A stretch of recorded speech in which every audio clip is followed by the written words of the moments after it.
வித்வான்களுக்கும் தமிழ் கணினி மற்றும் இணைய வளர்ச்சிகளுக்கான செயல்பாடுகள் குறித்து உறுதியாக வாதாட முடியும். இம்மாநாட்டின் விளைவாக பள்ளிகள் முதல் பல்கலைக்கழகங்கள் வரை கணினி மற்றும் இணையத்தமிழ் அது சார்ந்த ஆர்வமும் எதிர்பார்ப்புகளும் பெருமளவு தூண்டப்பட்டுள்ளன. இவை மாநாட்டுக்கு பிறகு மங்கிவிடாமல் மலர்வதற்கு இம்மாநாடு பரிந்துரைகள் அளிக்க வேண்டியது முக்கிய கடமை. இம்மாநாட்டின் பயனாக புதிய மைல்கல்களை எட்டுவதற்காக உறுதியான சில நடவடிக்கைகள் எடுக்கப்பட வேண்டும். எடுத்துக்காட்டாக, 1. கணினி மொழியியல் மையம் advance centre for computational linguistics Chennai பல்கலைக்கழகத்தில் நிறுவப்பட வேண்டும். 2. ஆட்டோமேட்டிக் மெஷின் டிரான்ஸ்லேஷன் மற்றும் சர்ச் இன்ஜின் வடிவ அமைப்புகளை கிண்டி அண்ணா பல்கலைக்கழகத்தில் பொறுப்பு ஏற்க வேண்டும். 3. Development of tools for character recognition. 4. முழுமையாக தமிழ் வழி கணினி பயிற்சி. 5. Tamil in handheld devices. 6. மின் தரவுகள் மின் நகராதிகள். 7. மின் ஆளுமை அல்லது இ கவர்னன்ஸ். இவற்றுக்கான பொறுப்புகளை மற்ற பல்கலைக்கழகங்களிடம் ஒப்படைக்க வேண்டும். மேற்கண்ட ஒவ்வொரு பணிக்கும் சுமார் 10 கோடி ரூபாய் அளவில் நிதி உதவி தேவைப்படும். ஆகவே இந்த ஆக மொத்தம் இந்த 7 நடவடிக்கைகளுக்கும் 70 கோடி ரூபாய் கனித்தமிழ் வளர்ச்சி நிதியாக அளிக்கப்பட வேண்டும் என்று மாண்புமிகு முதல்வர் அவர்களையும், மாண்புமிகு நிதியமைச்சர் அவர்களையும், மாண்புமிகு மத்திய அமைச்சர் ராஜா அவர்களையும் நான் தாழ்மையோடு வேண்டுகின்றேன். அப்போதுதான் இம்மாநாட்டுக்கு அளித்த உழைப்புக்கு வெற்றி கிடைத்தது என்று கூறலாம். அத்தகைய வெற்றி கிடைக்கும் என்ற நம்பிக்கையோடு இந்த சீரிய முயற்சிகளுக்கு எனது உளமார்ந்த வாழ்த்துக்கள். நன்றி, வணக்கம். நன்றி.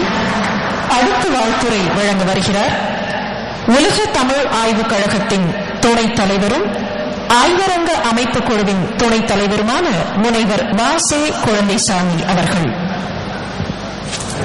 மாண்புமிகு தமிழக முதல்வர் டாக்டர் கலைஞர் அவர்களே, இந்த நிகழ்ச்சிக்கு தலைமையேற்றிருக்கும் இலங்கையிலிருந்து வந்திருக்கும் யாழ்ப்பாண தமிழர் பேராசிரியர் கார்த்திகேய சிவத்தம்பி அவர்களே, மாண்புமிகு நிதியமைச்சர் அவர்களே, மேடையில் அமர்ந்திருக்கும் அரியர் பெருமக்களே, அவை பெரியோர்களே, இந்த இனிய விழாவில் பங்கு கொள்வதில் நான் அளவு கடந்த மகிழ்ச்சியும் மன நிறைவும் கொள்கிறேன்.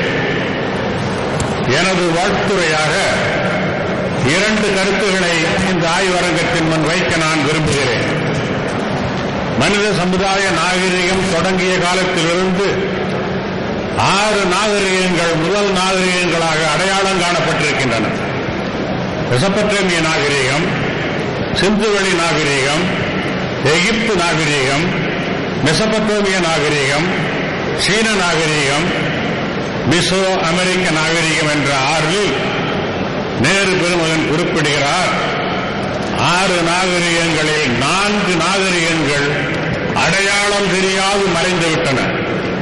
அந்த மக்களும் இன்று இல்லை, அவர்கள் படைத்த மொழிகளும் இன்று இல்லை. ஆனால் 2 நாகரிகங்கள் மட்டும் ஜீவநதிகள் போல எந்த விதமான இடையூறும் இன்றி தொடர்ந்து வருகின்றன. அந்த 2 நாகரிகங்கள் சீன நாகரிகமும் இந்திய நாகரிகமும் ஆகும் என்று நேரு அவர்கள் குறிப்பிடுகிறார். இந்த 2 நாகரிகங்களும் உருவாக்கிய மொழிகள் சீன நாகரிகத்திலிருந்து சீன மொழி, இந்திய நாகரிகத்தை பொறுத்தவரை வடமொழி தமிழ். எனவே அவை பெருமக்களே, மனித சமுதாயம் தோன்றிய காலத்திலிருந்து உருவாக்கப்பட்ட மொழிகளில் அழிந்தவை போக இன்று உருப்படியாக எண்ணத்தக்கவை என்பவை சீனம், வடமொழி, தமிழ் ஆகிய 3 மொழிகள். அதில் வடமொழி வழக்கிருந்த மொழி, சீனம், தமிழ் 2 மட்டுமே இன்று வழக்கில் இருக்கும் மொழி என்று எண்ணி பார்க்கும் பொழுது 6000 ஆண்டுகளுக்கு முன் தொடங்கிய மனித நாகரிகத்தில் தொடர்ந்து வழக்கு ஒழியாது வரும் 2 மொழிகள் சீனமும் வடமொழி, சீனமும் தமிழும். அந்த தமிழ் நமது தாய்மொழி என்று எண்ணும் பொழுது நாம் ஒரு அங்குலம் உயர்ந்து நிற்கிறோம். இந்த ஒரு உண்மையை வரலாறு ஏற்க வேண்டும், சமுதாய இயல் ஏற்க வேண்டும், நமது பாடப்புத்தகங்களில் இந்த உண்மை இடம்பெற வேண்டும். இதற்கான முயற்சிகளை செய்வதும் இதை உலகுக்கு எடுத்துச் செல்வதும் நம்முடைய முக்கியமான கடமை என்று நான் கருதுகிறேன். தமிழின் பழமை எவ்வளவு முக்கியமானது என்பதை இந்த ஒரு அடிப்படையின் மூலம் நாம் காண முடியும். இரண்டாவதாக சி.பி. ராமசாமி ஐயர் அவர்கள் கூறுகிறார், the two greatest component of Indian culture are Sanskrit and Dravidian. நான் ஏன் சி.பி. ராமசாமி ஐயர் அவர்களை சான்றாக கூறுகிறேன் என்றால் அவருடைய கருத்து வடமொழியாளர்களால் ஏற்கப்படும் என்பதால். இந்திய நாகரிகத்திற்கு அடிப்படையாக அமைந்திருக்கும் பண்பாட்டுக்கு சொந்தமானவை சமஸ்கிருதமும் திராவிடமும் என்கிறார். வந்திருக்கும் யாழ்ப்பாண தமிழர் பேராசிரியர் கார்த்திகை சிவத்தம்பி அவர்களே, மாண்புமிகு நிதியமைச்சர் அவர்களே, மேடையில் அமர்ந்திருக்கும் அறிஞர் பெருமக்களே, அமைப்பெரியவர்களே, இந்த இனிய விழாவில் பங்கு கொள்வதில் நான் அளவு கடந்த மகிழ்ச்சியும் மன நிறைவும் கொள்கிறேன். எனது வாழ்த்துறையாக 2 கருத்துக்களை இந்த ஆய்வரங்கத்தின் முன் வைக்க நான் விரும்புகிறேன். மனித சமுதாய நாகரிகம் தொடங்கிய காலத்திலிருந்து 6 நாகரிகங்கள் முதல் நாகரிகங்களாக அடையாளம் காணப்பட்டிருக்கின்றன. மெசொப்பொட்டேமிய நாகரிகம், சிந்துவெளி நாகரிகம், எகிப்து நாகரிகம், மெசொப்பொட்டேமிய நாகரிகம், சீன நாகரிகம், மிசோ அமெரிக்க நாகரிகம் என்ற 6 நேரு பெருமகன் குறிப்பிடுகிறார். 6 நாகரிகங்களில் 4 நாகரிகங்கள் அடையாளம் தெரியாது மறைந்துவிட்டன. அந்த மக்களும் இன்று இல்லை, அவர்கள் படைத்த மொழிகளும் இன்று இல்லை.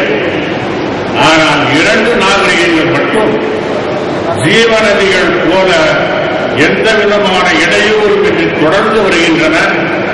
அந்த 2 நாகரிகங்கள் சீன நாகரிகமும் இந்திய நாகரிகமும் ஆகும் என்று நேரு அவர்கள் குறிப்பிடுகிறார்.